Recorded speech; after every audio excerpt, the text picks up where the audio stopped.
ሰላም ጤና ይስጥልን በመላው ዓለም የምትገኙ የተወደዳችሁ የሮሃ ቲቪ ተከታታዮች የመጋቢት 13 2018 ዓ.ም የምሽት ዜናዎችን ይዘንላችሁ ቀርበናል። የብልጽግና ባለስልጣናት በባህር ዳር ካህናትን ለማስገደድ ያደረጉት ስብሰባ ባለመግባባት ተበትኗል። በወገራ ወረዳ ለምርጫ ቅስቀሳ የተንቀሳቀሰው የአገዛዙ ኃይል ተመቶ እንዲሸሽ ሲደረግ ከ14 በላይ የብልጽግና ባለስልጣናት በፋኖ ተገድለዋል። በዝርዝር ይዘነዋል። አቶ ጀዋር መሐመድ የመከላከያ አዛዦች በትግራይና በኤርትራ ላይ ጥቃት እንዲከፍቱ ትዕዛዝ ተላልፎላቸው ሲሉ ገልጸዋል። ሰሙታላችሁ። ትራምፕ ኢራን የሆርሙዝ ወሽመጥን በ48 ሰዓት ውስጥ የማትከፍት ከሆነ እርምጃ እንደሚወስዱ አስጠንቅቀዋል። ውድ አድማጭ ተመልካቾቻችን አብራችሁን ልትቆዩ ከፈቀዳችሁ እነዚህ መረጃዎች በዝርዝር የምናሰማችሁ ይሆናል። የሮሃ ቲቪ ወቅታዊና ሀቀኛ መረጃዎች እንዲደርሷችሁ ቻናሉን ሰብስክራይብ፣ ላይክ እና ሼር በማድረግ አሁኑኑ ቤተሰብ ይሁኑ። የብልጽግና ባለስልጣናት በባህር ዳር ካህናትን ለማስገደድ ያደረጉት ስብሰባ ባለመግባባት ተበተነ። በተስፋ መቁረጥ ውስጥ የሚገኘው የብልጽግና ስርዓት በባህር ዳር ከተማ የሚገኙ የቤተ ክርስቲያን አገልጋዮችንና የአስተዳደር ሰራተኞችን ለፖለቲካ ዓላማው መጠቀሚያ ለማድረግ የጠራው ስብሰባ በካህናቱ ብርቱ ተቃውሞና በባለስልጣናቱ መሸነፍ መጠናቀቁ ታውቋል። ትናንት መጋቢት 12 2018 ዓ.ም በከተማዋ በሚገኘው አቫንቴ ሆቴል የተካሄደው ይህ ስብሰባ ካህናቱ በገዛ ፈቃዳቸው ሊገኙ ባለመቻላቸው ምክንያት በዛቻና በማስፈራራት እንዲካሄድ ተደርጓል። የስርዓቱ ካድሬዎች ቀደም ብለው በጠሩት ስብሰባ ላይ አገልጋዮች ባለመገኘታቸው የተቆጡት እነጎሹ እንዳላማው የሀገረ ስብከቱን ስራ አስኪያጅና ዋና ጸሐፊ በማስገደድ በስብሰባው ላይ ያልተገኘ አካል ላይ ጥብቅ አስተዳደራዊ እርምጃ ይወስዳል የሚል የጽሁፍ መመሪያ እንዲወርድ አድርገዋል። በዚህ ምክንያት የሃይማኖት አባቶችና የቤተ ክርስቲያን አስተዳዳሪዎች በስም ዝርዝር እየተጠሩና እየተፈተሹ በግዴታ ወደ ስብሰባው አዳራሽ እንዲገቡ ተደርገዋል። በዕለቱ በስርዓቱ ቀዳሚ ካድሬዎች የቀረቡት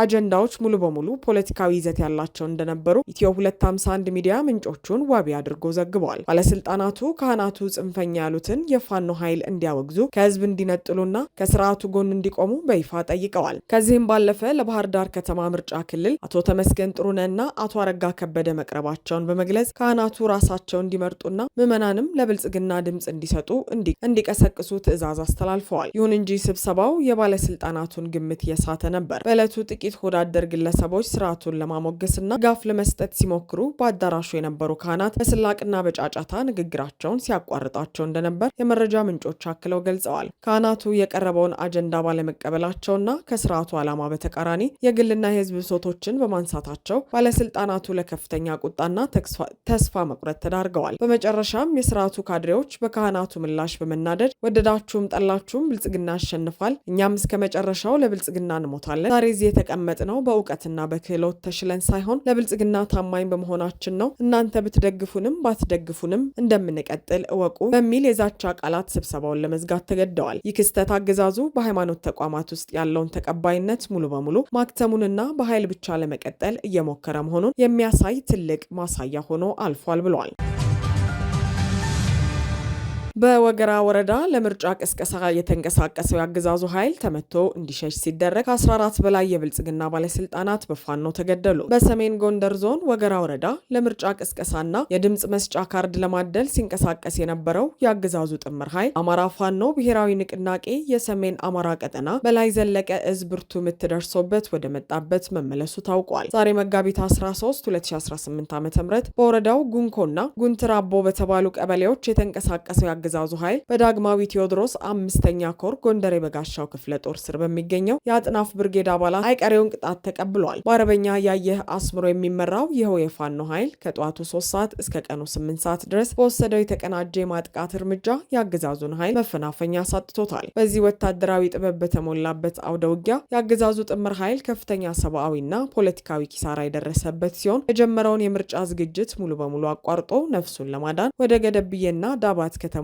ሙትና ቆስለኛውን ይዞ ለመፈርጠጥ ተገዷል። የአገዛዙ ኃይል የደረሰበትን ሽንፈት ለመበቀል አንድ ንጹህ አርሶ አደር ላይ የአካል ጉዳት ያደረሰ ሲሆን 3 የአርሶ አደር አህዮችን በመግደል አረመኔያዊ ተግባሩን ፈጽመዋል። የጎንደር የበጋሻው ክፍለ ጦር የህዝብ ግንኙነት ኃላፊ አርበኛ ታድሎ ደሴ ወይም ካስትሮ ለኢትዮ 251 ሚዲያ እንደገለጹት ህዝባዊ ትግል የአገዛዙን ዕድሜ ለማራዘም የሚደረጉ ማናቸውንም እንቅስቃሴዎች የመመከት ብቃት እንዳለው በተግባር የተረጋገጠበት ውጊያ ሆኖ አልፏል። ይህ በእንዲህ እንዳለ ሜጀር ጀነራል ውባንታ ባተ አንደኛ ኮር በደራ ምድር ባደረገው አውደ ውጊያ የተደመሰሱ የብልጽግና አመራሮችን ስም ዝርዝር ይፋ አድርጓል። የደራ ወረዳ ፖሊስ ዋና አዛዥ ኢንስፔክተር ታከለ እርቄ፣ የደራ ወረዳ ዋና አስተዳዳሪ አቶ እስቲበል ጓዴ፣ የደራ ወረዳ ብልጽግና ጽህፈት ቤት ኃላፊ አቶ ፈንታውን ድረስ፣ የደራ ወረዳ ትምህርት ጽህፈት ቤት ኃላፊ የሐሙሲት ክፍለ ከተማ ከንቲባ አቶ ተመስገን የሸዋስ፣ የደራ ወረዳ አድማ ብተና ሻለቃ ዋና አዛዥ፣ የአድማ ብተና ሻለቃ ዋና ዘመቻ ኃላፊ፣ የአንበሳሜ ከተማ አስተዳደር መዘጋጃ ኃላፊ፣ የደራ ወረዳ ምክትል አስተዳዳሪ፣ የሐሙሲት ክፍለ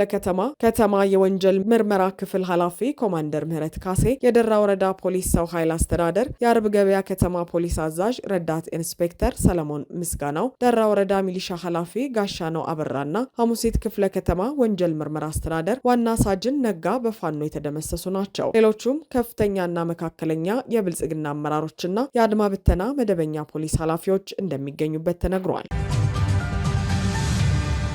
አቶ ጀዋር መሐመድ የመከላከያ አዛዦች በትግራይና በኤርትራ ላይ ጥቃት እንዲከፍቱ ትዕዛዝ ተላልፎላቸዋል ሲሉ ገለጹ። የዓለም አቀፉ ማህበረሰብ ትኩረት በመካከለኛው ምስራቅ ጦርነት ላይ ባረፈበት በአሁኑ ወቅት በኢትዮጵያ ውስጥ ትኩረት ያልተሰጣቸው ነገር ግን የአገሪቱን የፖለቲካና የጸጥታ አቅጣጫ ሊቀይሩ የሚችሉ ወሳኝ ወታደራዊ ክስተቶች እየተከናወኑ መሆኑን የኦሮሞ ፌዴራሊስት ኮንግረስ አባሉ አቶ ጀዋር መሐመድ ባወጡት አዲስ ትንታኔ አስታውቀዋል። የፌዴራል መንግስት የትግራይና የኤርትራን ስጋት ለማምከን በሚል አብዛኛውን የመከላከያ ሰራዊት ወደ ሰሜን ግንባር ማንቀሳቀሱን ያወሳው ይህ ጽሑፍ ሰራዊቱ አሁንም በአፋርና ሁመራ የድንበር አካባቢዎች የሰፈረ መሆኑን ገልጿል። የጦር አዛዦች የመካከለኛው ምስራቅ ፖለቲካዊ ውጥረት እንደተረጋጋ የማጥቃት እርምጃ ለመውሰድ በተጠንቀቅ እንዲቆሙ መታዘዛቸውንም አቶ ጀዋር አብራርተዋል። በአማራ ክልል ፋኖ በአገዛዙ ኃይሎች ላይ ከባድ ምት በማድረስ አብዛኛውን የጎንደር አካባቢ መቆጣጠር መቻላቸውን ትንታኔው ጠቁሟል። ክልሉ መከላከያን ለመተካት ከ100 ሺህ በላይ አዲስ ኃይል አሰልጥኖ ቢያሰማራም ፋኖ ይህንን ኃይል ጥሶ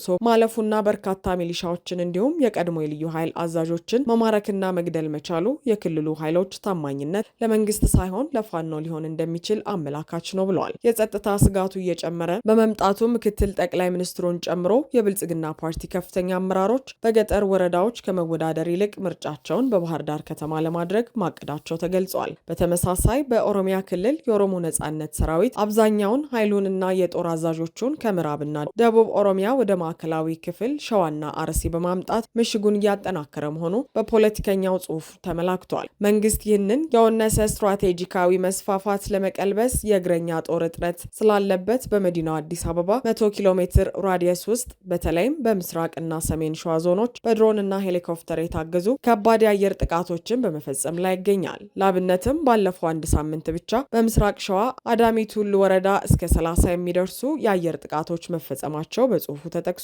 የፋኖና የወነሰ የጦር ሜዳ ስኬት የፌዴራል መንግስቱን ከባድ አጣብቂኝ ውስጥ ከቶታል ሲል ትንታኔው ይሞግታል። አገዛዙ ወይ መከላከያ ሰራዊቱን መልሶ ወደ አማራና ኦሮሚያ በማስገባት ሁለቱን አማጽያን መክታት፣ አለበለዚያም ፈጣን ድል አገኛለሁ በሚል ተስፋ በሰሜኑ በትግራይና ኤርትራ ያቀደውን ጦርነት መጀመር የሚሉ ሁለት አስገዳጅ ምርጫዎች ከፊቱ ተደቅነዋል ያሉት ጀዋር የመካከለኛው ምስራቅ ውጥረት እየረዘመ በመምጣቱ መንግስት ተጨማሪ ጊዜ ለመጠበቅ የሚያስችል ትዕግስት ላያገኝ እንደሚችል አክለው ገልጸዋል።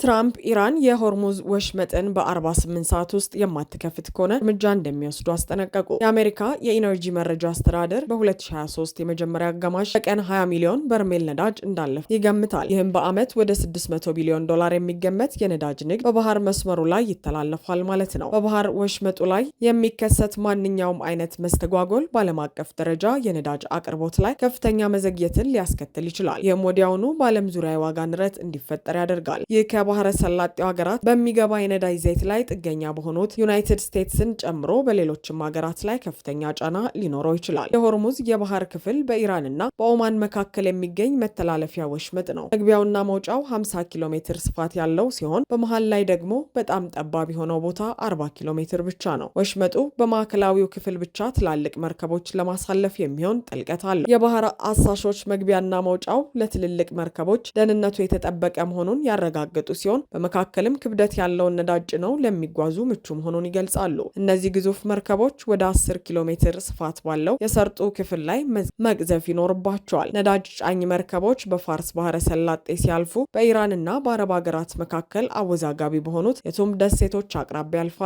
በወሽመጡ ላይ የሚተላለፉ የንግድ መርከቦችን የሚያስተጓጉሉ ካሉ ወታደራዊ እርምጃ ከግምት እንደሚገባ ባለሙያዎች ይናገራሉ። ይህ ደግሞ በአውሮፓውያኑ 1980 እስከ 1988 ድረስ በተካሄደው የኢራንና የኢራቅ ጦርነት ወቅት ተከስቷል። በተመሳሳይ ዶናልድ ትራምፕ ከ3 ሳምንት በላይ በዘለቀው የኢራን ጦርነት ምክንያት የተዘጋው የሆርሙዝ ወሽመጥ እንዲከፈት የ48 ሰዓት የጊዜ ገደብ ሰጥተው ያ የማይሆን ከሆነ ግን የቴህራን የኃይል ማመንጫዎችን ለማውደም ዝተዋል። ኢራን በአካባቢው የሚንቀሳቀሱ የጭነት መርከቦች ላይ በየጊዜው ጥቃት ብትሰነዝርም ከመጋቢት ወር መጀመሪያ ጀምሮ 100 የማይሞሉ መርከቦች በሆርሙዝ ወሽመጥ አልፈዋል። አንዳንድ የነዳጅና የዕለት ተዕለት ፍጆታ እቃዎች አሁንም በወሽመጡ እየተጓዙ ቢሆንም የኢራን ጦርነት ከተጀመረበት የካቲት 21 ጀምሮ ዕለታዊው የመርከብ ፍሰት 95 በመቶ ቀንሷል። ከጦርነቱ በፊት በየዕለቱ ወደ 138 የሚጠጉ መርከቦች ወሽመጡን አቋርጠው እንደሚያልፉ ዓለም አቀፉ የንግድ መርከቦች መረጃ ማዕከል አስታውቋል። ይህም ከዓለም አቀፍ የነዳጅ አቅርቦት 1/5ኛውን የሚይዝ ነው። የአሜሪካው ፕሬዝዳንት ኢራን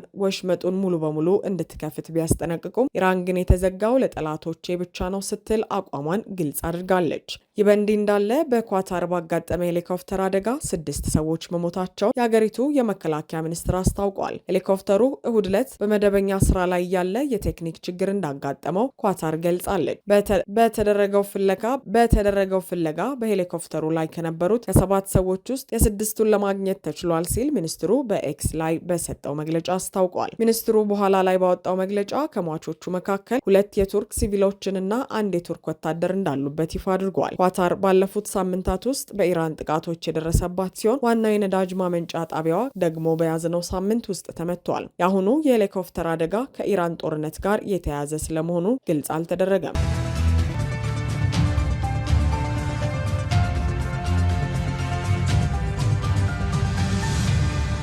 አድማጭ ተመልካቾቻችን የሰዓቱ የሮሃ ቲቪ ዜናዎች የተከታተላችኋቸውን ይመስሉ ነበር። አብራችሁን ስለነበራችሁ ከልብ እናመሰግናለን። ሰላም።